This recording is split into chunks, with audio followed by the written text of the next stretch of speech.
Okay, so this is the nozzle we're going to keep on our standpipe length of hose. The working length of the hose will have this nozzle and this tip on it. They're different. Once again, they're different. We don't want to mix these up with the nozzles that we have on our regular hose beds, our cross lays, or any other bed stretch. It's going to have a more or less of a standard nozzle.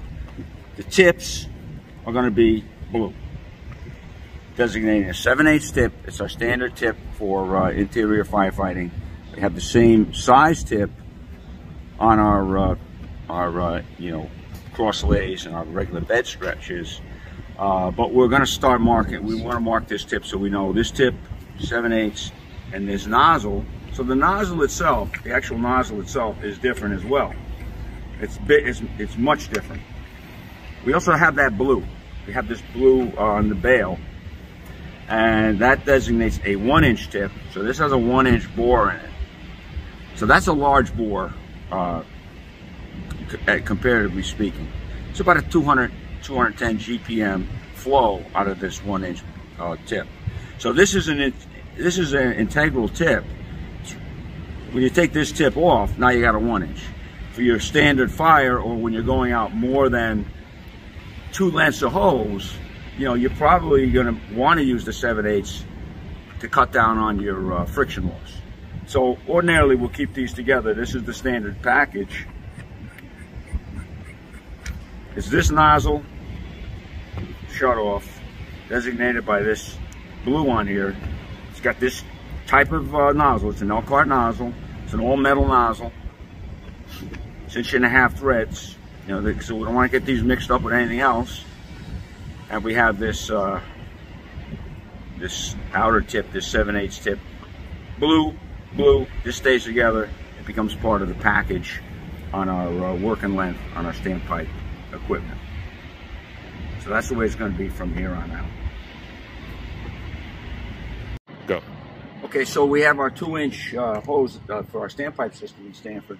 If we take a look at the markings, now this will be the way we mark hose from now on. Approximately 3 feet from each end of the hose, we'll have the size of the hose and the length.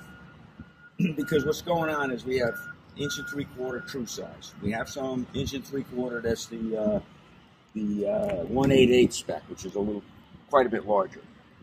We have 2-inch now, which is a little bit larger than that, all providing more GPM and less friction loss. But we'd like to know what we're working with for all kind of purposes. We don't want to mix the 2-inch up with the 1.75" on any kind of stretch. 1.75" true size would be the wrong size hose for standpipe operation, and the 2-inch 75-foot lengths would probably not be the right size hose for our regular cross lays and bed stretches. So we want this marked from now on this way. In addition, this hose is always going to be a different color. It's going to be orange. When you see orange hose, it's primarily for the standpipe.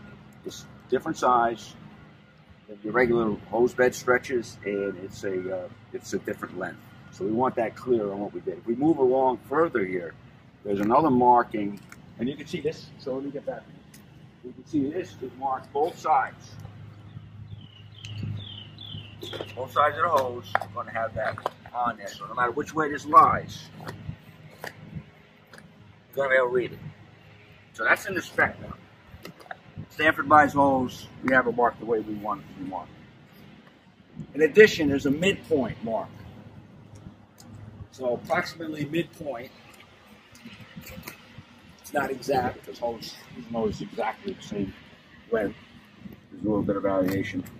We have a mark, and we know that's for laying out. A lot of times we'll grab this. Whatever fold this lays on, we'll grab that fold. Bring that up to the nozzle. Now we know we have, and in this case with 75 lengths, we have quite a bit of hose to make that move into the apartment or into the fire area. So that's where we are. So this will give you approximately a little bit more than 30 feet of hose to get into the apartment. It'll give you almost a full length by the time you're ready to go. So that's how the hose is being marked. You can see these aren't exact. This length here is actually set back a little bit from the nozzle, but it's just an indication of how we pull hose for our stretch.